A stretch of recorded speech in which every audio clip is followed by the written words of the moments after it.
You ask Tiger to calculate. This deals with finding the midpoint between 2 points. The midpoint between the 2 points is 7.5, negative 41.5. Let's solve it step by step. Plot the 2 points and calculate the midpoint using the formula. The coordinates of point 1 are x1 equals 5, y1 equals 8. The coordinates of point 2 are x2 equals 10, y2 equals negative 91. PM represents the midpoint of the 2 points.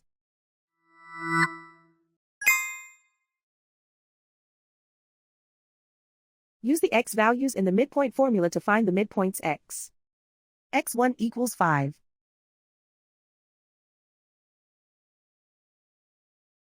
x2 equals 10.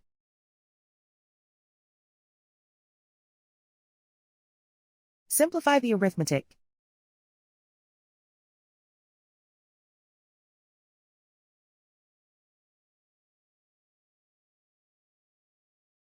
Use the y values in the midpoint formula to find the midpoints y. y1 equals 8.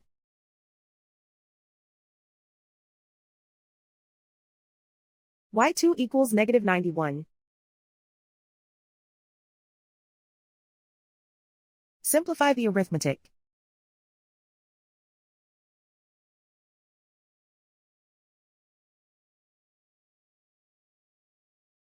And so, the midpoint is 7.5, negative 41.5.